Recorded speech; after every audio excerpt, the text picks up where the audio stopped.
안녕하세요, 여러분. 이번 시간에는 9단원 할 건데요. 9-2에 통하는 국어 생활, 협력하는 의사소통, 여기 시험 범위로 들어간다고 했었죠. 오늘은 이 단원을 끝내볼 거예요. 네, 한번 해보도록 하겠습니다. 교과서 384페이지 펴주세요. 선생님이 감기 기운이 있어서 목소리가 조금 안 좋으니까 감안하고 들어주세요. 교과서 384쪽 펴주세요. 생각열기 1번 들어가 볼 건데요. 다음은 김유정의 소설 봄봄을 원작으로 하는 드라마 중 한 장면이래요. 이 장면에 나타난 의사소통을 살펴보자 라고 했는데요. 한번 볼게요. 어떤 장면인지. 네, 점순이 키가 커야 혼인을 시키든 할 거 아니야 이놈아 이렇게 얘기를 하고 있고요. 이제 예비 사위로 보이는 사람이 혼인시켜 주세요 장인어른 이렇게 조르고 있습니다. 그러니까 장인어른이 너랑 약속한 키가 여기까지인데 요걸 못 기다려 이놈아 라고 했고요. 말이 요만큼이죠 라고 또 반박을 하고 있습니다. 네, 이 장인어른과 예비 사위의 문제점, 대화에 나타나는 문제점이 뭐가 있을까요? 첫 번째로 선생님 눈에 확 띄는 게 하나 있는데요. 뭐가 있냐? 이놈아, 이놈아. 이 이놈, 이놈 소리를 계속 말끝마다 붙이고 계세요. 그래서 듣는 사람으로 하여금 좀 자기 자신을 무시하는 것 같은 그런 발언을 느낄 수 있다. 그런데 이 예비 사위도 뭐 잘한 건 아닙니다. 왜냐하면 좀 어떤 논리를 들어서 반박하는 게 아니라요. 그냥 이 예비 사위도 그냥 우김질을 하는 거예요. 그래서 이런 것들이 조금 의사소통의 문제점이라고 보여집니다. 네, 장인이 사위에게 점잖지 못하게 비속어를 사용하고 있는 점, 그리고 사위가 장인에게 타당한 근거를 제시하지 않고 단지 혼인시켜 달라고 조르고 있는 점, 그다음에 장인과 사위 모두 타협점을 찾으려고 하지 않고 자신의 입장만을 내세우고 있는 점 등이 이 두 사람의 대화에 나타나는 문제점이 되겠습니다. 인물 간 갈등을 해결하기 위해서 어떤 타협안을 우리가 생각해 볼 수 있겠는데요. 첫 번째는 이제 좀 점순이가 키가 원래 작은 아이일 수도 있잖아요. 더 이상 자라지 않는 선생님도 키가 작아서 굉장히 좀 공감이 되는데요. 점순이의 키가 자라지 않음을 고려해서 약속한 키를 조금 낮춰주는 방법도 있겠고요. 아니면 뭐 키가 기준이 되지 않고 어떤 날짜라든지 나이를 기준으로 하면 좀 좋겠다 이런 생각도 듭니다. 아니면 품삯을 지급을 한다든지 그래도 괜찮을 것 같고요. 지금 이 봄봄에서 문제가 되는 게 뭐냐면요. 이 봄봄이 여러분이 이제 동백꽃하고 아마 같이 읽으셨을 거예요. 중학교 때, 중학교 교과서에 많이 나오는 그런 소설 작품 중에 하나인데요. 점순이는 마름의 딸이야. 근데 이제 이 예비사위라는 이 사람은 나라고 나오죠. 소설 속에서 나라고 나오는 사람인데 이 사람은 점순이와 혼인을 하기 위해서 3년이 훨씬 넘는 시간 동안 품삯을 하나도 안 받아요. 그냥 일한 대가를 받지 않고 계속 머슴 노릇을 하고 있습니다. 그러니까 이 사람 마음속에 억울함이 쌓이겠죠. 그러니까 여기 밑에 우리 타협 안에 품삯을 지급하는 방법도 어떤 하나의 타협안이 될 수 있겠습니다. 어쨌거나 혼인을 계속 시켜주지 않고 계속 부려먹는 이런 장인과 예비 사위와의 갈등이 주된 그런 소설의 내용이죠. 그래서 동백과 봄봄이 거의 약간 이어지는 것 같은 그런 느낌으로 우리가 읽었었던 그런 기억이 있으실 거예요. 굉장히 김유정 특유의 해학과 그런 그 재미있는 우스꽝스러운 표현들이 많이 나와 있고 많이 녹아 있는 그런 소설입니다. 어쨌거나 그런 타협안들 한번 다시 볼게요. 점순이의 키가 잘 자라지 않음을 고려하여 약속한 키를 조금 낮춘다. 키 대신 언제 혼인을 할 것인지 명확한 시기를 정한다. 또는 혼례를 시켜주기 전까지는 정당하게 품삯을 지급을 하는 거, 아니면 혼례의 당사자인 점순이의 의견을 들어서 혼례 시기를 정해보는 것도 하나의 방법일 수 있겠습니다. 네, 그러면 우리가 이 짚어보기는 넘어가기로 하고요. 알아두기 볼게요. 알아두기. 의사소통의 구성요소라는 것이 나왔어요. 그래서 우리가 이 부분은 꼭 짚어봐야 될 부분입니다. 의사소통의 구성요소. 네, 발신, 수신 이런 것들은 여러분이 이미 핸드폰을 잘 사용하고 계시기 때문에 너무나 잘 알고 계실 것 같은데 선생님은 그거 말고 이 말의 뜻을 좀 짚어보고 싶어요. 발신자는요, 필발자랑 믿을 신자가 들어가 있거든요. 그리고 수신자는 받을 숫자에 믿을 신자가 들어있는 그런 단어입니다. 그리고 발신이랑 좀 비슷하게 쓰일 수 있는 단어가 송신이라는 단어가 있어요. 이 송신이라는 단어는 보낼 송, 믿을 신입니다. 네, 수신이랑 비슷하게 쓸 수 있는 단어도 있거든요. 요거는 이제 착신이라는 말이 있어요. 착신은 붙을 착, 그다음에 믿을 신입니다. 자, 여기 보세요. 이 단어 풀이를 했더니 뭐가 보여요? 지금 공통점으로 보이는 게 바로 믿을신입니다. 믿을신. 믿을신자가 여기 그 말을 의사소통을 하는, 그러니까 말을 주고받는 과정에서 믿을신자가 다 들어가 있어요.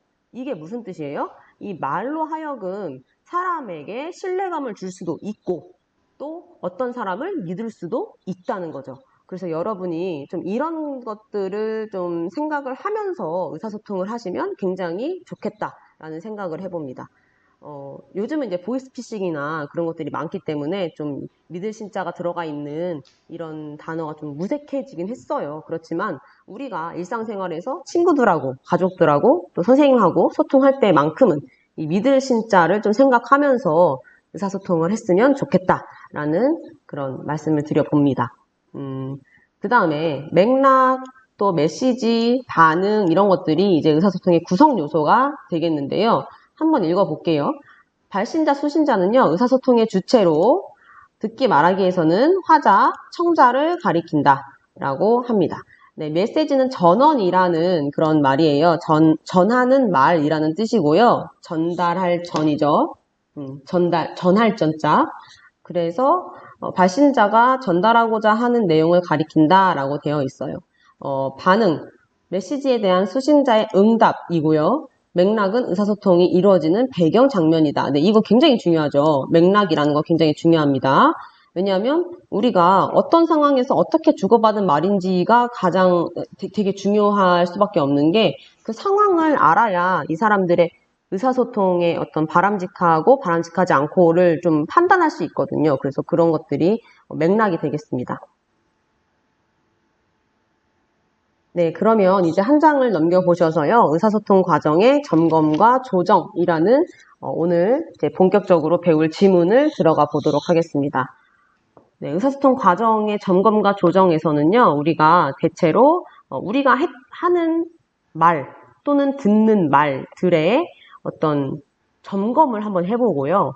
내가 들은 것이 말하는 이의 의도를 잘 파악한 것인가, 내가 그런 의도를 잘 파악하면서 들었는가를 한번 짚어보셔야 되고, 두 번째는 내가 말을 할 때 청자를 고려했는가, 이런 것들을 한번 점검해보는 그런 시간입니다. 그래서 여러분이 좀 가까이 있는, 주변에 내 가까이 있는 인간관계들을 한번 쫙 생각을 해보시면서 그동안 내가 의사소통을 잘 하고 살았는지를 한번 체크해 보시면 좋을 것 같아요.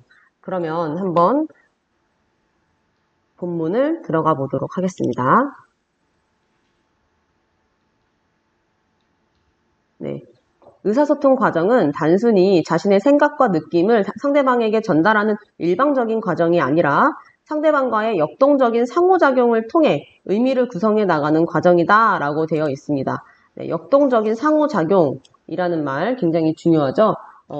활발하게 협력한다 이런 소리예요. 활발하게 상호작용을 한다. 활발한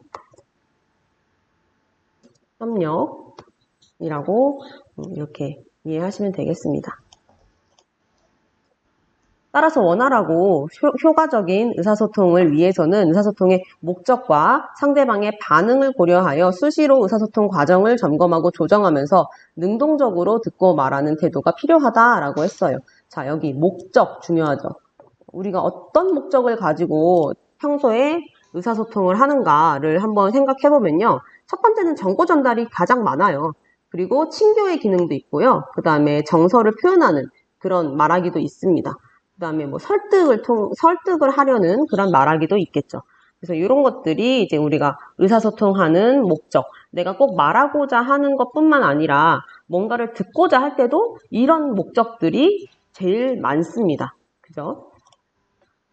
자, 먼저 듣기 과정에서는 화자가 말하는 내용을 명확하게 이해하고 있는지, 또 숨겨진 의미를 적절히 추론하고 있는지, 또 발언의 내용이나 방식의 적절성을 올바로 평가하고 있는지, 화자의 말에 공감하거나 감동하며 듣고 있는지 등을 점검하며 조정해야 한다라고 나와 있어요. 자, 보니까 이번 문단은, 두 번째 문단은요, 듣기 과정에서 우리가 점검하고 조정해야 할 내용을 말해주고 있습니다. 어떤 내용들? 요렇게 뭐 하고 있는지, 뭐 하고 있는지, 뭐 하고 있는지, 뭐 하고 있는지 이런 것들을 우리가 적절하게 점검하면서 들어야 한다. 그러면 그 다음 문단은 뭐겠어요? 말하기 과정에서 우리가 점검하고 조정해야 할 것이 무엇인지 말해주고 있는 거죠. 네. 볼게요. 말하기 과정에서는 내용을 생성하고 조직할 때와 표현하고 전달할 때 말하기의 목적과 상황에 맞는지, 그리고 언어적 표현 외에도 준언어적, 비언어적 표현이나 보조자료를 적절히 활용하고 있는지, 또 의도한 바가 청자에게 바르게 전달되고 있는지 등을 점검하며 조정해야 된대요. 자, 여기서 중요한 표현이 하나 나왔어요. 뭐가 나왔어요? 준언어적, 비언어적 표현입니다. 준언어적, 비언어적 표현. 네, 요거 하나 정리하고 갈게요. 자, 준언어적 표현은요, 여러분이 아마 중학교 때 반언어적 표현으로 배우셨을 거예요. 네. 그래서 얘네들은요, 어떤 것들이냐면 어조, 속도, 말하는 속도, 그 다음에 말할 때 높낮이, 그 다음에 말하는 데에 어디에다가 악센트를 주는지 이런 것들입니다. 이런 것들이 이제 준언어적 또는 반언어적 표현이라고 해요. 반만 언어다라는 거예요. 반언어적이라고 하니까 마치 언어에 반하는, 언어와는 반대되는 표현이라고 여러분이 이해하실 것 같은데 그렇지 않고 반쪽짜리 언어다라고 생각하시면 돼요. 그런데 비언어적 표현은 뭐냐면요. 표정, 몸짓, 자세, 뭐 시선 이런 것들이 이제 비언어적 표현이 되겠습니다. 이거는 언어적 표현이 아니다라는 거예요. 몸짓이라는 거예요. 그래서 여러분이 조금 이거를 구별하실 때 어떻게 구별을 하시면 좋으냐면요. 얘는 준언어적, 반언어적 표현은요. 언어와 굉장히 밀접하게 연관이 되어 있어요. 언어의 부수적인 표현입니다. 언어의 부수적인 표현. 이 준언어적, 반언어적 표현이고요. 비언어적 표현은 언어와 관련된 것은 아니지만 여기 앞에 직접적으로라고 쓸게요. 직접적으로 언어와 관련된 것은 아니지만 분위기를 전달하는 그런 것들을 비언어적 표현이라고 합니다. 요거는 꼭 알고 계셔야 됩니다. 네, 중요해요. 그래서 요거는 꼭 알고 계셨으면 좋겠어요. 그다음에 사례를 볼게요. 우리가 사례를 통해서 한번 어떤 부분이 잘못됐고 어떤 부분을 고치고 있는지를 볼게요. 일단 첫 번째. 좀 쌀쌀하지 않니? 라고 했어요. 휑 이런 말이 여기 써있고 이 안경 쓴 친구가 그런데 자리에 앉으면서 그래 바람이 차더라 이렇게 건성건성 들었어요. 그런데 다시 자리에 앉고 보니까 문을 닫고 다니라는 말인가 보다 라고 지금 이해를 한 거야. 그래서 다시 일어나서 문을 탁 닫고 오니까 이 친구 표정이 어때요? 굉장히 상큼해졌죠. 네, 그래서 여기에서 우리가 좀 중요하게 생각해야 되는 부분이 어디냐면요. 바로 여기입니다. 여기에서 이제 뭐를 하는 거냐면 내가 잘 들었는지 점검하는 거예요. 다시 한번 생각해 보는 거죠. 그냥 건성으로 듣고 마는 게 아니라 내가 저 친구가 말하는 의도를 잘 파악한 걸까? 라고 다시 한번 생각해 본 거예요. 그리고 얘가 어떻게 돼? 조정했죠? 자기의 행동이나 그 말을 딱 조정하는 그런 모습을 보여줬습니다. 그리고 이 첫 번째 친구도 여러분이 생각했을 때 아니 추우면 지가 닫지 뭘 이렇게 생각하실 수 있겠지만 이 맨 앞자리, 겨울에 이 맨 앞자리, 이 문 옆에 앉아본 친구들은 아실 거예요. 이게 얼마나 짜증이 나는지. 다리 밑으로 바람이 숭숭 들어오는 그 차가운 그 기분 되게 싫잖아요. 그래서 굉장히 기분이 안 좋았을 텐데도 불구하고 이 친구도 안경 쓴 친구가 혹시나 기분 나빠할까봐 굉장히 간접적으로 표현한 거예요.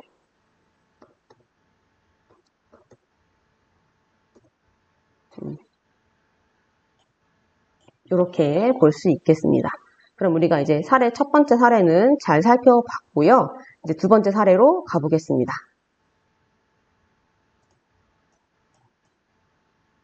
두 번째 사례를 보니까요. 할아버지가 어린 꼬마애한테 지난날의 전철을 밟지 않도록 노력해야 막 이렇게 얘기를 하고 있어요. 그러니까 이 어린애 머릿속에 뭐가 있어? 전철이 지나가는데 발로 밟는 이런 그림이 띠로링 그려지고 있어요. 그러니까 이 할아버지가 갑자기 어떤 표정을 짓고 있었겠어, 얘가. 약간 뭐라고 하시는 거지? 라는 그런 표정을 짓고 있었겠죠. 그러니까 그걸 보고 눈치를 채시면서 얘가 생각했을 때는 이 어휘가 어려웠겠다라고 생각을 하신 겁니다. 이렇게. 그래서 다시 말씀을 해주세요. 지난날의 잘못을 되풀이하지 않도록 노력해야 할 것입니다. 이렇게 얘기를 해주고 계시죠. 그러면 여기에서 역시 이 부분이 중요한 부분이 되겠습니다. 자신의 말하기를 점검하고요. 그리고 또 여기에서 조정하는 모습을 보여주고 있다. 어린아이가 이해하기 어려운 한자어죠, 한자어. 그래서 굉장히 이런 청자의 수준을 고려하여 좀 우리가 말을 해야겠다라는 것도 한번 생각해 볼 문제라는 겁니다. 네, 그럼 계속 읽어볼게요. 사례 1은 듣기 과정에서 화자의 의도를 제대로 파악하지 못했음을 점검하고 화자의 말에 숨겨진 의미를 추론함으로써 조정하는 모습을 보여준다. 사례 2는 말하기 과정에서 청자의 수준을 고려하지 못했음을 점검하고 쉬운 어휘로 바꾸어 말하여 의도한 바가 잘 전달되도록 조정하는 모습을 보여준다. 실제 일상생활에서 듣기와 말하기는 서로 밀접한 관련을 지닌 활동으로서 의사소통 참여자들은 각자의 역할을 충실히 수행하면서 상대방을 존중하는 태도로 임해야 한다라고 했습니다. 자, 그러면 세 번째 사례 계속 보겠습니다. 자, 이게 사실은 어떻게 보면 찐 남매의 그런 대화 장면인데요. 그런데 여러분이 좀 생각을 해보셔야 되는 문제가 있어요. 선생님은 항상 이런 문제에 대해서 좀 여러분하고 얘기를 많이 하고 싶은데 뭐냐면 사실 가족이라는 관계가요.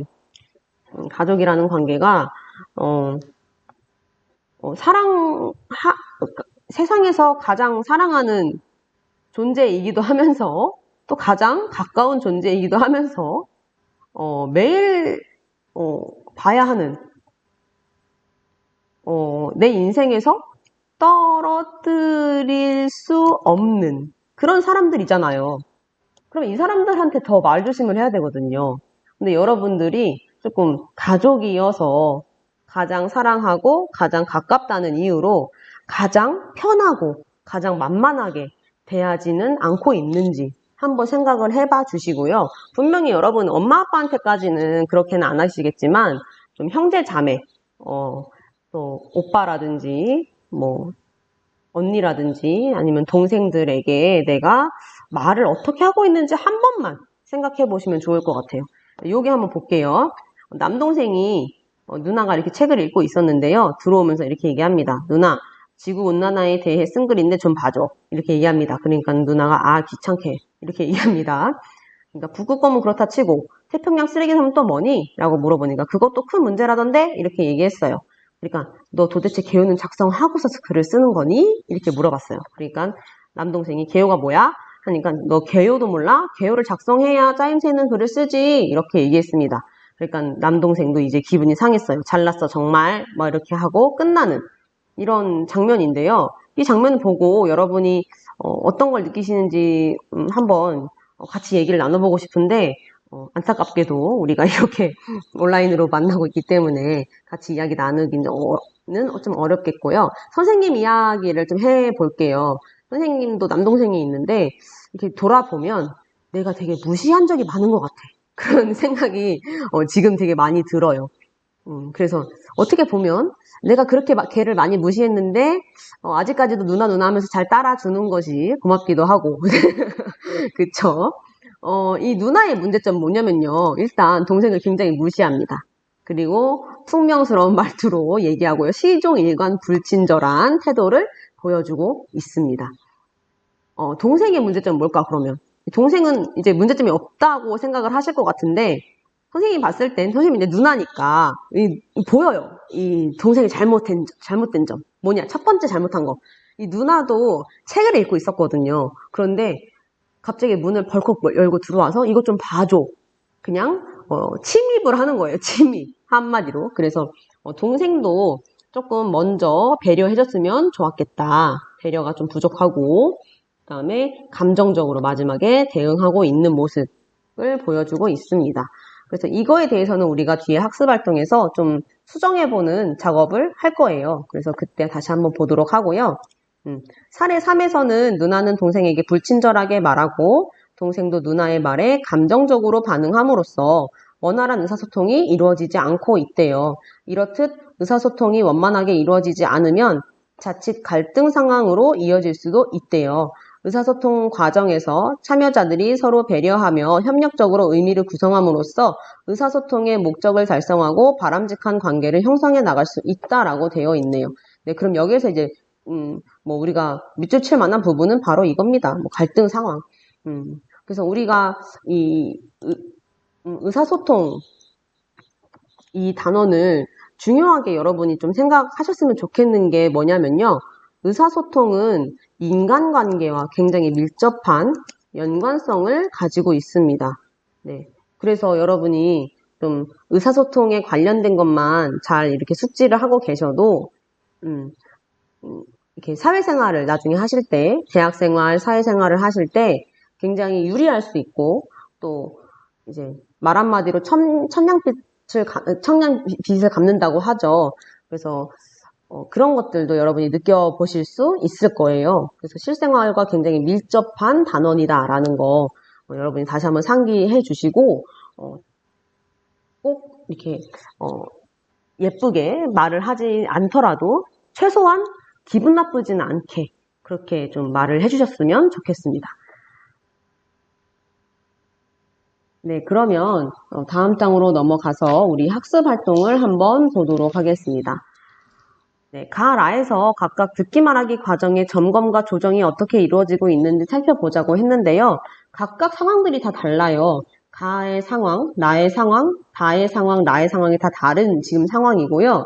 가의 상황 같은 경우는 이제 어떤 강연을 듣고 있는 것 같습니다. 지진 발생 시 행동 요령. 네, 이런 것들은 정말 우리가 언제 어떻게 일어날지 모르는 일이기 때문에 좀 잘 숙지하고 있어야 되는 내용인데요. 가스를 차단한 다음에 뭘 하라고 했었지? 기억이 안 나는 거야. 앞으로는 기록해 두어야겠어 라고 얘기합니다. 네, 그래서 이제 이런 것들 이제 우리가 점검, 뭘 하라고 했었지? 하면서 점검하는 모습, 그리고 기록해 두어야겠어 라고 하면서 좀 조정하는 모습, 이런 모습들을 우리가 볼 수 있습니다. 네, 다시 보면요. 네, 듣기 과정에서 화자의 발언 내용이 발언 내용을 명확하게 이해했는지 점검하여 놓친 부분이 있음을 알고 앞으로는 메모를 하며 들어야겠다고 듣기 방법을 조정하고 있대요. 자, 나 볼게요. 지금 나 보니까요. 찬성, 반대 이런 거 있습니다. 이런 거 있으면 뭐예요? 우리에게 굉장히 익숙한 토론 장면입니다. 그런데 이 토론할 때 우리가 대체로 어떤 근거를 갖다가 써요? 좀 객관적인 증거, 정말 그 사실적인 근거 이런 것들을 가지고 와서 토론에 임하잖아요. 그런데 이 친구가 하는 말을 잘 보세요. 제가 겪었던 일로 볼 때라고 하면서 개인적인 어떤 경험을 얘기하고 있고요. 토론 이런 상황에서 이런 상황을 보면서 이 친구가 바로 그 샘폴여고 친구겠죠. 개인적인 경험을 일반화하고 있는데 적절한 근거일까 하면서 이제 의문을 제기하고 있습니다. 네, 이런 거 봤을 때 우리가 듣기 과정에서 상대방의 발언 내용의 적절성을 점검한다라고 볼 수 있죠. 네, 우리가 들으면서도 좀 의사소통 과정에 어떤 팁을 활용할 수가 있다.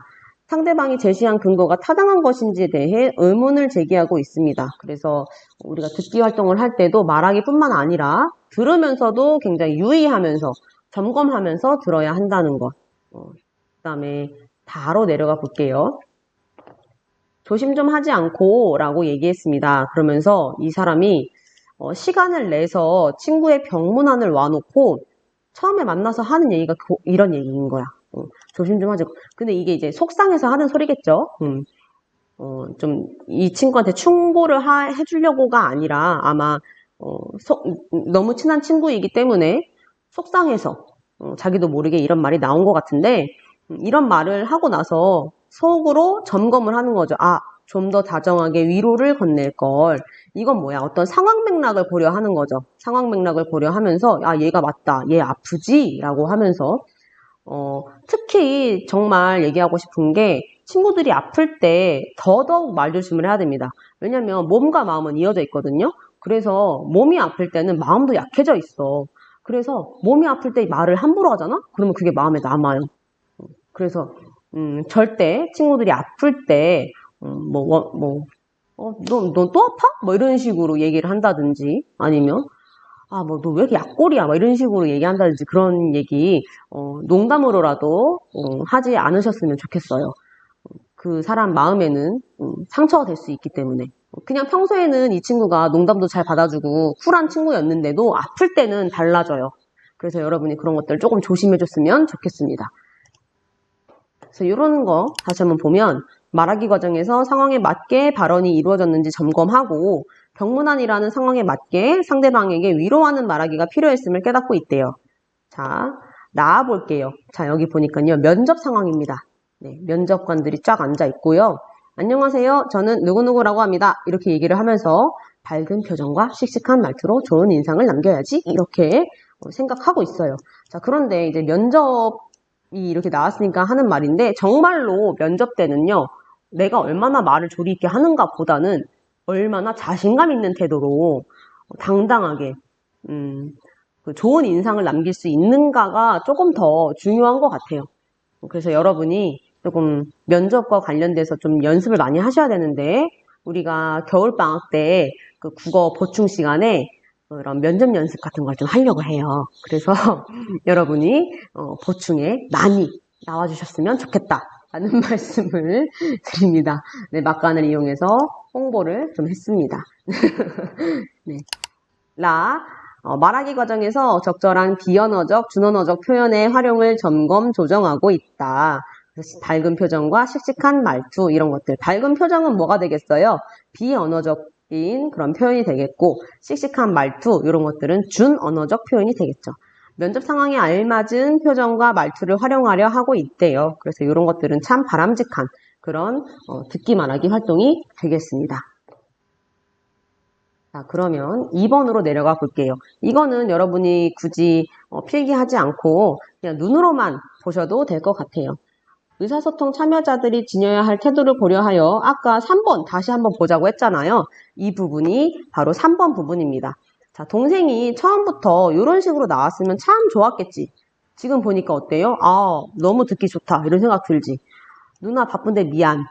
지구온난화에 대해 쓴 글인데 좀 봐주면 좋겠어. 좀 봐줘. 이게 아니라 좀 봐주면 안 돼? 좀 봐주면 좋겠어. 이렇게 부탁하고 있습니다. 그러니까 누나가 너그럽게 그래 어디 같이 한번 보자 이렇게 얘기를 합니다. 그러면서 누나가 조언을 이렇게 해줘요. 북극곰은 지구온난화와 관련이 있지만 태평양 쓰레기 섬은 직접적인 연관이 없지 않니? 이렇게 얘기를 해줘요. 동생이 교과서에 나와 있는 내용이라서 중요할 것 같아 넣었는데 이렇게 얘기를 합니다. 그러니까 중요한 내용이라도 이것저것 다 넣지 말고 좀 네가 짜임새 있게 어떤 것들을 구성해가지고 넣어야지 이렇게 막 다 넣으면 안 된다 이런 얘기를 지금 해주는 거죠. 그러면서 개요를 작성해라 라고 얘기를 해주고 있습니다. 그러니까 개요가 뭐야? 라고 물어봅니다. 그러니까 얘가 또 친절하게 대답해줘요. 집을 지을 때 설계도가 있듯이 글을 쓸 때도 미리 요점을 간추려 보는 것, 그게 바로 개요다. 이렇게 얘기해 줍니다. 그러니까 아 그렇구나, 고마워 누나. 이렇게 끝났으면 정말 좋은 그런 담화 상황이 되겠죠. 그런데 아까처럼 잘났어 정말 이런 식으로 끝나면 이제 파국으로 치닫는 겁니다. 그죠? 그래서 그런 파국을 만들지 마시고요. 나부터 먼저 선한 말투로 이렇게 다가가면 좋겠다. 형제, 자매, 오빠, 언니, 동생에게 먼저 내가 그렇게 하면 좋겠다. 왜냐면 우리는 배운 여자잖아. 지식인이잖아. 그래서 그렇게 좀 실천해 주셨으면 좋겠습니다. 여기가 조금 길어요. 여기 한번 빨리 볼게요. 다음 회의 장면에 나타난 의사소통 과정을 살펴보자 라고 했어요. 보니까요.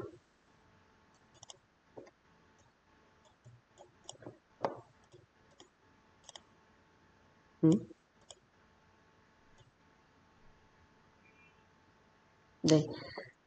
학생회장이 지난 회의에서 나눔의 가치를 실천하자는 취지로 학교 축제 때 자선 장터를 실시하기로 결정했지요. 축제가 얼마 남지 않았으니 자선 장터를 어떻게 운영할지 구체적으로 논의해 봅시다 라고 했어요.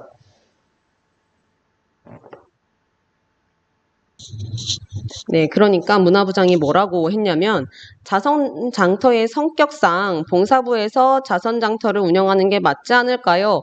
봉사부가 축제 때 딱히 하는 일도 없고요 라고 했습니다. 네, 얘 문제점 뭐예요? 봉사부가 축제 때 딱히 하는 일이 없다라고 봉사부를 무시하는 발언을 했죠. 이런 발언 진짜 위험합니다. 특히 공적인 자리에서라도 좀 어떤 사안에 대해서 우리가 일을 해야 할 때 다른 부서로 이렇게 토스하는 것 같은 그런 태도, 굉장히 바람직하지 않죠. 봉사부를 무시하는 발언을 했습니다. 그러니까 당연히 봉사부장이 굉장히 기분이 나쁘겠죠. 아니 자선장터랑 우리 부가 무슨 상관이야. 게다가 몇 명 안 되는 부원들하고 어떻게 자선장터를 진행해요? 라고 했습니다.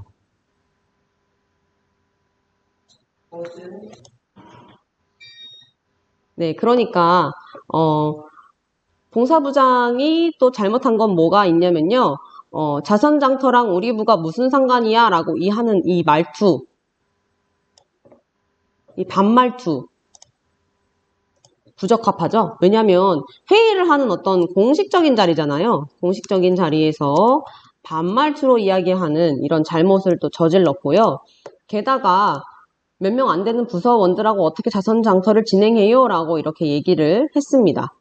그러니까 총무부장이 뭐라고 하냐면 저도 동의합니다 라고 해요. 그런데 이거 뭐에 동의한다고 좀 얘기하는지 불분명하죠?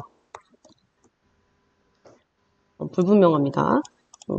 도대체 얘가 뭐를 지금 동의하는지, 어떤 말에 동의하는지 좀 그런 부분이 빠져 있어요. 그래서 학생회장이 다시 재차 묻습니다. 어떤 의견에 동의한다는 말인가요? 라고 재차 물어요.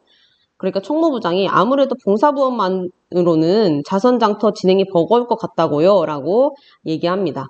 체육부장이 자선장터가 활성화되려면 특정 부서보다는 학생의 전체의 힘을 모아야 한다고 생각합니다. 나아가 학급 차원의 참여 방안을 마련하여 라고 막 한참 얘기를 하고 있는데 문화부장이 갑자기 얘가 또 불쑥 끼어들어요.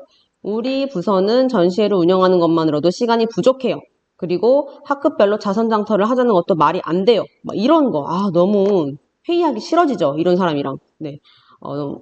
뭘 얘기해도 막 부정적이고, 비관적이고, 비협조적이고, 이런 애들 있잖아, 꼭.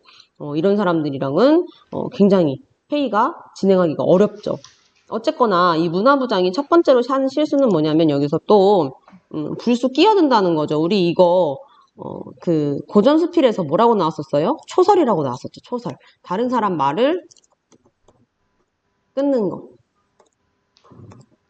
이런 거 하면 안 된다라고 했었죠.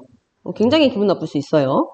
그리고 학급별로 자선장터를 하자는 것도 말이 안 돼요. 이런 식으로 좀 부정적인 의견, 부정적인 태도 이런 것들도 좀 같이 회의하는 입장에서 좀 맥 빠지게, 다른 사람들 맥 빠지게 할 수 있는 그런 요소가 되겠습니다. 학생회장이 미안하지만 다른 사람의 발언을 중간에 끊지 않는 것이 좋겠습니다. 체육부장이 하려던 말을 마저 들어봅시다. 이 학생회장 되게 똑똑하죠? 아주 마음에 들어요. 되게 뭐랄까, 되게 진지하고, 좀 바르게, 딱 할 말을 딱 하는 그런 모습. 굉장히 우리가 지향해야 할 그런 모습입니다.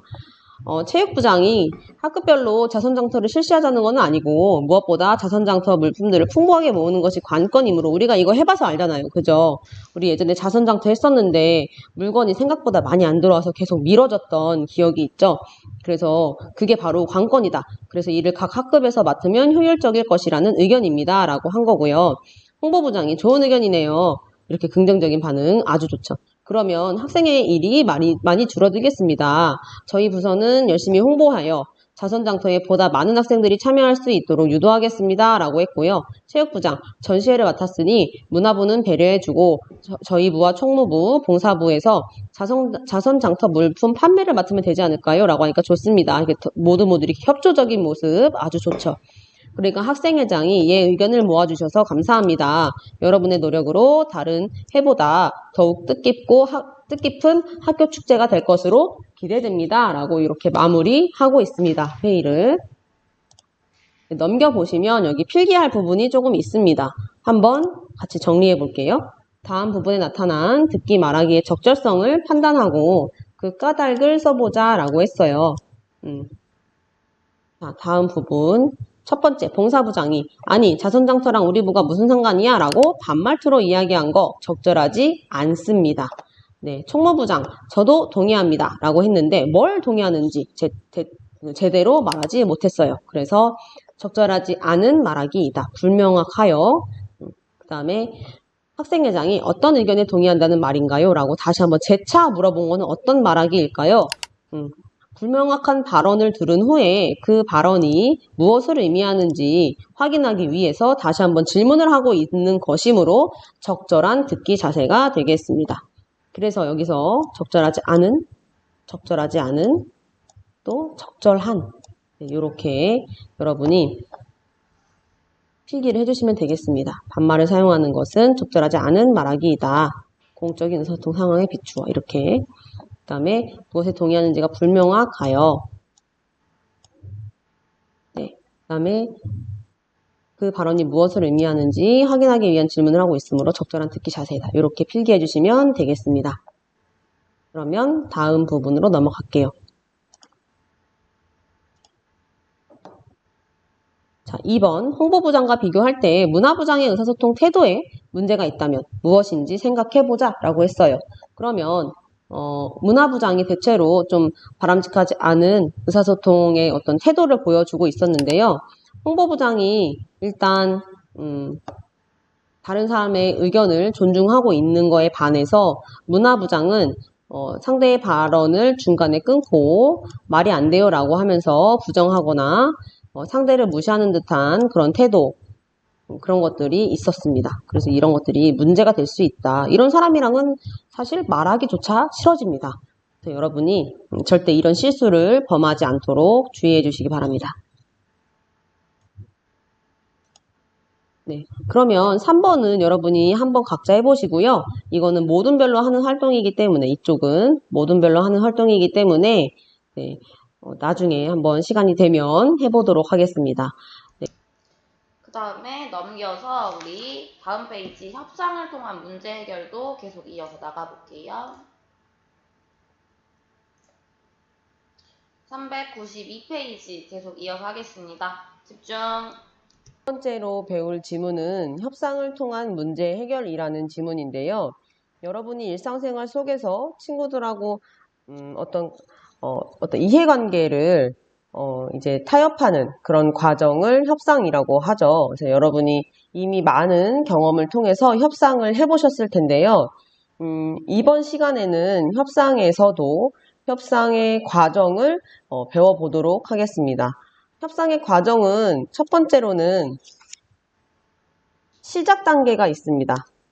이 시작 단계에서는 협상을 하기 전에 문제에 대한 양측의 기본 입장을 확인하고 또 갈등의 원인을 분석하고 또 문제를 해결할 수 있는 가능성이 있는가, 그거를 보는 단계가 시작 단계예요. 그 다음에 이제 조정 단계가 있습니다. 이 단계가 가장 중요하겠죠. 그래서 이 단계에서는 이제 좀 갈등을 해결하기 위해서 어떤 상대 측의 처지와 관점을 생각해보고 또 구체적인 대안이나 어떤 방법을 제시하는 그런 단계가 조정 단계가 되겠습니다. 가장 중요한 단계고요. 이때 감정적으로 대응하지 않도록 굉장히 주의를 하셔야 합니다. 또 세 번째 마지막 단계로 해결 단계가 있습니다. 해결 단계에서 가장 중요한 것은 역시 협상이겠죠. 그 합의입니다. 합의. 그래서 합의를 잘 이끌어내는 그런 단계가 해결 단계가 되겠습니다. 그래서 이렇게 큰 틀을 알고 지문을 이해하시면 좋을 것 같고요. 선생님이 쭉 읽으면서 밑줄을 칠 부분만 밑줄을 치면서 함께 읽어보도록 하겠습니다. 어려운 내용이 아니어서 굳이 필기할 내용은 없을 것 같아요. 그래서 여러분하고 함께 지금부터 읽어보도록 하겠습니다. 다양한 이해관계가 얽혀있는 현대사회에서는 개인이나 집단 사이에서 이익과 주장이 달라 갈등이 빚어지기도 합니다. 협상은 이와 같은 갈등 상황에서 문제를 해결하기 위해 서로 타협하고 조정하면서 해결 방법을 찾아 나가는 의사소통의 방법이라고 하는데요. 여기다가 밑줄 한번 칠게요. 네, 협상에 대한 기본 개념과 정의를 알려주는 부분입니다. 협상의 개념과 정의를 알려주는 부분이죠. 우리 생활 주변에서 접할 수 있는 갈등 사례 중 하나를 통해 협상의 절차와 방법을 알아보자 라고 했어요. 이런 상황입니다. 지금 그림 속의 상황인데 가 아파트와 나 아파트가 굉장히 가까이에 있는 아파트입니다. 그래서 가 아파트에 나 아파트 사람들이 일정한 돈을 지불하면서 테니스장을 함께 사용하고 있는데요. 요즘은 나 아파트에 있는 사람들이 너무 많이 이 시설을 이용을 하면서 가 아파트의 주민들이 불편을 겪고 있는 그런 상황을 우리가 접하게 될 것입니다. 네, 첫 번째 상황 볼게요. 가 아파트와 나 아파트는 인접해 있어 주민들이 서로 자주 오간다. 그런데 최근 가 아파트 단지 내에 테니스장을 이용하는 나 아파트 주민들이 늘어나면서 가 아파트 주민들의 불만이 제기되고 있다라고 했어요. 네, 밑에 계속 읽어볼게요. 위 상황에서 테니스장 이용과 관련해 갈등이 빚어지고 있음을 인지한 두 아파트 대표는 이러한 갈등 상황을 원만히 해결하여 두 아파트 주민들의 여가 생활의 편의를 증진하기 위해 협상에 임하였다라고 했어요. 자, 그러면 이 부분이 협상의 목적이 되겠죠. 갈등을 원만히 해결하여 두 아파트 사람들 모두 여가 생활을 행복하고 즐겁게 즐기게 하기 위함이라는 거죠. 협상의 절차는 크게 시작 단계,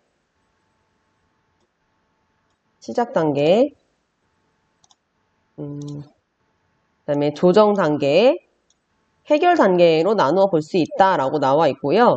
시작 단계에서는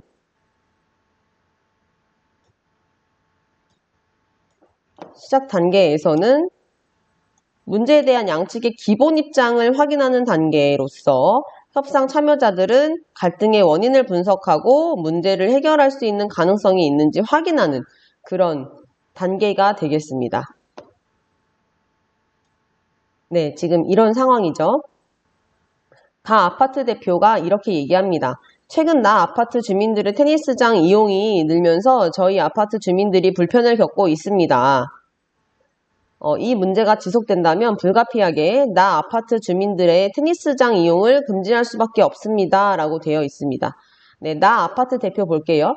나 아파트 대표는 가 아파트 주민들의 불만은 이해합니다만 저희 주민들도 이용료를 내고 사용해 왔는데 갑자기 이용을 금지하는 것은 부당하다고 생각합니다. 테니스장이 항상 붐비는 것도 아니니 적절한 공동 이용 방안을 찾을 수 있을 듯 합니다. 라고 했어요. 네, 그러면 우리가 여기에서 시작 단계라고 했죠. 여기가 지금 시작 단계. 시작 단계에서는 뭐를 하라 그랬어요? 우선 갈등의 원인을 파악하고 그리고 이거를 해결할 수 있는 가능성을 한 가능성을 본다고 했어요. 그래서 여기에서 우리가 이제 원인을 찾아보자면요. 이 부분이죠. 최근 나 아파트 주민들의 테니스장 이용이 늘면서 저희 아파트 주민들이 불편을 겪고 있다라는 것이 이제 원인이 되겠고요. 갈등의 원인. 그리고 나 아파트 대표가 이제 해결 가능성을 제시합니다. 테니스장이 항상 붐비는 것도 아니니 적절한 공동 이용 방안을 찾을 수 있을 듯 합니다. 라고 얘기를 합니다. 그래서 이 부분이 해결 가능성을 모색한 그런 부분이 되겠습니다. 그런데 아까 우리가 읽은 부분 중에서 이런 부분 있잖아요. 이용을 금지할 수밖에 없다. 이런 내용은 조금 어떤 과격한 처사가 아닌가라는 생각이 듭니다. 그래서 너무 부당하다 이렇게 얘기를 하죠. 그래서 이런 것들도 협상을 할 때 좀 주의해야 할 점 중에 하나가 되겠습니다. 너무 극한으로 치닫지 않게끔 서로가 서로에게 어떤 이득을 보면서 상생의 길로 이렇게 나아갈 수 있게끔 해야 되는데 지금 이 이용을 금지한다라고 하면은 나 아파트 주민들이 일방적으로 손해를 보는 거잖아요. 그래서 그렇게 하는 것이 협상은 아닙니다. 네, 협상이라는 거는 서로가 서로 이 양측 모두 이득이 되는 그런 방향을 협상이라고 하겠습니다. 네, 계속 읽어볼게요. 위의 시작 단계에서 나 아파트 주민들의 테니스장 이용 증가에 따라 가 아파트 주민들이 불편을 겪게 된 점이 갈등의 원인으로 제기되고 있으며 이를 놓고 가 아파트 대표는 나 아파트 주민들의 테니스장 이용을 금지하겠다는 입장을 보이고 있다. 그러자 나 아파트 대표는 나 아파트 주민 역시 이용료를 내고 사용했는데 테니스장 이용을 갑자기 금지하는 것은 부당하다고 맞서는 한편 테니스장이 항상 붐비는 것이 아니므로 적절한 공동 이용 방안을 찾을 수 있을 것이라며 문제 해결의 가능성을 언급하고 있습니다. 네. 그래서 여기까지가 이제 시작 단계가 되겠고요. 그 다음에 이제 조정 단계로 가보겠습니다. 조정 단계는 합의점을 모색해가는 단계로서 협상 참여자들은 상대 측의 처지와 관점을 이해하고 구체적인 대안이나 대안을 제시하여 상호 검토하는 과정을 통해 입장 차이를 좁혀 나간다라고 했어요. 자, 여기 선생님이 짚고 넘어가고 싶은 어휘가 있는데요. 바로 이해관계입니다. 여기에서 이제 이해하고라고 했을 때는 상대방의 처지를 생각해 본다. 뭐 이런 어휘로 우리가 거의 대부분은 이해하고 있는데요. 상대방의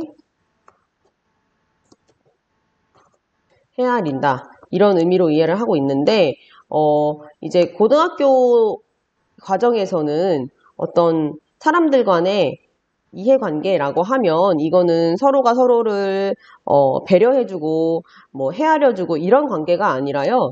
이득과 손해를 보는 관계입니다.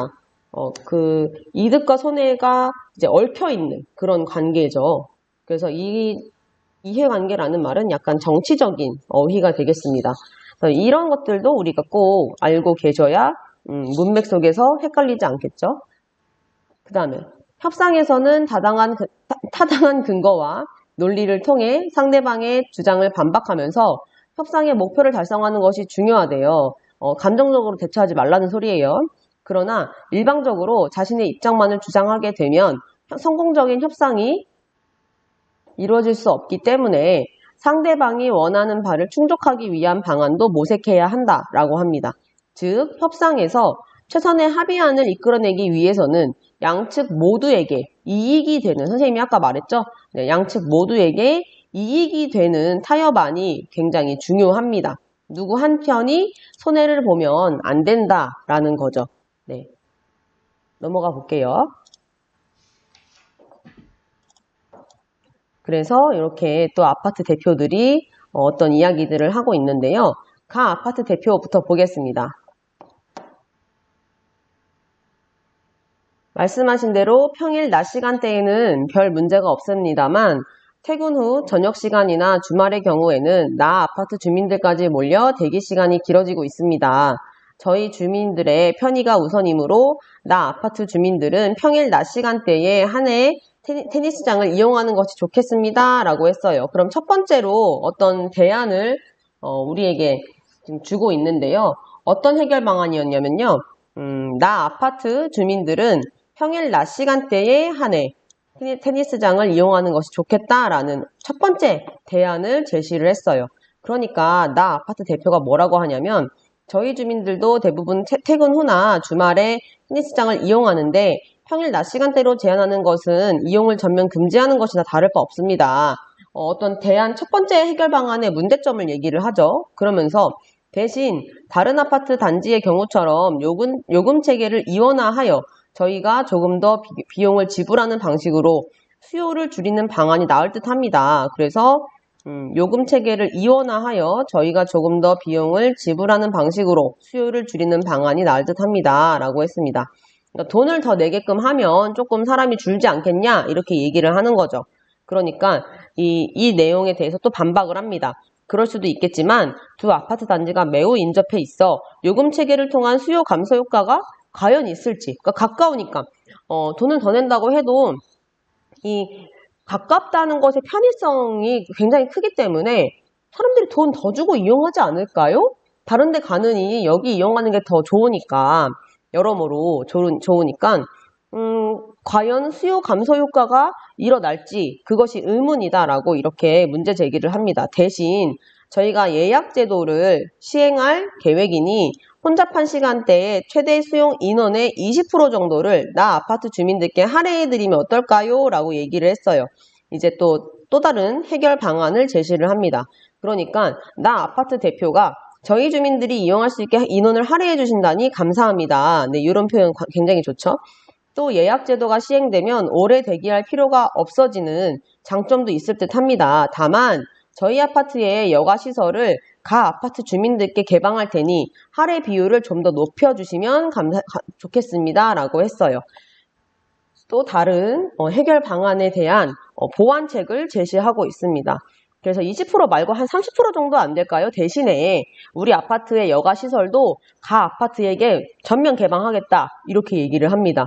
네, 가 아파트 입장에서는 나쁠 게 없는 제안이죠. 네, 이런 협상 방식 굉장히 좋은 방식이죠. 그래서 이런 식으로 협상을 했더니 좀 해결이 되겠죠. 위의 조정 단계에서 가 아파트 대표와 나 아파트 대표는 각각 근거를 들어 상대 측의 주장을 반박하면서도 서로의 입장을 이해하며 타협점을 찾으려 하고 있다.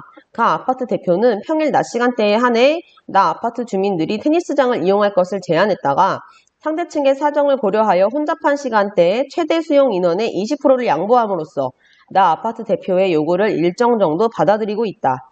또한 나 아파트 대표는 요금 체계를 이원화하는 방안을 제시했다가 가 아파트 대표가 그 효과에 의문을 제기한 후 새롭게 제시한 예약 제도와 수용 인원 할애를 긍정적으로 평가하면서 할애 비율을 더 높이려 하고 있다라고 했습니다.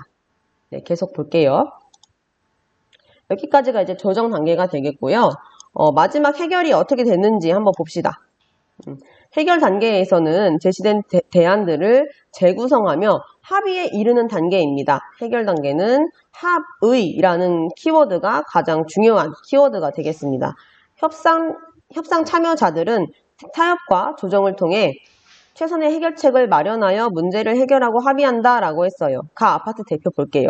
저희 주민들도 나 아파트 단지 내에 여가시설을 자유롭게 이용하게 된다니 좋습니다. 그럼 이를 고려하여 수용 인원의 30%까지 할애해 드리도록 하겠습니다. 라고 이렇게 최종적으로 합의를 했고요. 나 아파트 대표도 좋습니다. 저희 단지의 각종 여가시설을 가 아파트 주민들께서 불편함 없이 이용하시도록 조치하겠습니다. 라는 것이 또 최종적인 합의안이 되겠습니다. 네, 위의 해결 단계에서 두 아파트 대표들은 타협과 조정을 통해 테니스장 이용과 관련한 문제를 해결하고 두 아파트 주민들의 여가 생활의 편의를 보장할 수 있는 방안을 이끌어내고 있다. 가 아파트 대표는 나 아파트의 여가시설 개방에 긍정적 반응을 보이며 수용 인원을 30%로 늘린 타협안을 제시하였고 나 아파트 대표는 이를 수용하면서 가 아파트 주민들도 나 아파트의 각종 여가시설을 불편함 없이 이용하도록 조치하겠다는 뜻을 밝히고 있대요. 이처럼 마지막으로 밑줄 한번 더 치겠습니다. 협상은 개인이나 집단 간의 갈등을 해소하고 상호 간의 이익을 도모하여 상생의 결과를 얻어내는 의사소통 방법입니다. 선생님이 계속 얘기하고 있지만 어떤 한쪽이 손해를 보게 되면 안 된다. 둘 다 이익을 도모하고 상생, 둘 다 어떤 플러스 효과를 내야 된다는 거죠. 누구 한쪽이라도 마이너스가 되면 안 된다라는 겁니다. 민주사회의 구성원으로서 우리는 갖가지 이해관계가 얽힌 갈등 상황에서 이를 회피하거나 자신의 입장만을 고수하기보다는 협상을 통하여 문제를 해결하고 상대방과 원만한 관계를 유지하려는 자세를 지닐 필요가 있다라고 했습니다. 다음 장 넘겨보도록 하겠습니다. 내용이 어려운 내용은 아니었죠? 하지만 일상생활에서 여러분이 잘 이용할 수 있는, 응용할 수 있는 그런 부분이라고 생각합니다. 이 학습활동에서는요, 1번 부분만 할 거예요. 여러분 이제 조금밖에 안 남았고요. 조금 더 힘내서 따라오시기 바랍니다. 1번만 하겠습니다. 1번, 이 글의 내용을 떠올리며 다음 활동을 해보자 라고 했고요. 협상의 개념과 절차 정리해보자고 했어요. 아까 우리 지문 읽으면서 제일 처음에 밑줄 친 부분입니다. 개인이나 집단 사이의 갈등 상황에서 문제를 해결하기 위해 서로 타협하고 조정하면서 해결 방법을 찾아나가는 의사소통 방법입니다. 협상의 절차 볼게요. 시작 단계, 조정 단계, 해결 단계 있는데요. 이렇게 볼 수 있습니다. 양측에 대한 기본 입장을 확인한다고 했어요. 그리고 갈등의 원인을 파악하고 또 해결 가능성을 모색한다 라고 했습니다. 조정 단계는요, 합의점을 모색해가는 단계로서 상대방의 처지와 관점을 이해하고 구체적인 제안이나 대안을 제시하여 상호 검토하는 과정을 통해 입장 차이를, 견해 차이를 좁혀나가는 그런 단계가 조정 단계가 되겠습니다. 우리 이것과 관련돼서 선생님이 얘기하고 싶은 게 있는데요. 내고왕입니다. 요즘 선생님이 굉장히 잘 보고 있는, 재밌게 보고 있는 프로그램이고요. 내고왕에서 중간 부분부터 보게 되면은 협상하는 부분이 나와요. 그래서 어떤 식으로 협상을 하는지 그 내고왕을 통해서 보시면 어떤 한쪽만 손해보고 이런 게 아니고요. 양쪽 다 어느 정도 조금 합의점을 찾아가는 그런 모습을 볼 수 있습니다. 기업 입장에서는 손해 아닌가라고 여러분이 생각하시겠지만 그 기업 입장에서도 홍보 효과가 있기 때문에 마중물 효과가 있기 때문에 여러분이 생각하시는 것보다 큰 기업의 이윤을 남길 수 있을 거라고 선생님은 생각합니다. 아마 그 제품을 써보지 못한 그런 고객들에게 그 제품을 써보게끔 해서 장기적으로 봤을 때는 기업에서 이윤이 남지 않나 이렇게 생각을 해요. 그래서 내고왕 통해서 이 조정 단계를 보시면 좋을 것 같아요. 해결 단계 볼게요. 제시된 대안들을 재구성하며 합의에 이르는 단계입니다. 가장 중요한 거고요. 합의. 그리고 또 중요한 게 뭐라 그랬어요? 최선의 해결책을 마련하여 둘 다 상생의 그런 해결책을 마련해야 한다라고 했습니다. 둘 중에 한쪽이 손해를 보면 안 된다라고 했어요. 오늘 수업은 여기까지 할 거고요. 여기까지가 내용이고 밑에 있는 2번 내용은 안 할 거예요. 그래서 여기까지만 보시면 되겠습니다. 여러분 긴 수업 듣느라 고생 많았고 이 9-2 단어는 어려운 단어는 아니기 때문에 교과서만 꼼꼼하게 읽어도 시험 문제 푸는데 지장 없을 거예요. 질문 있으시면 언제든지 찾아오세요. 이상 마치겠습니다. 안녕.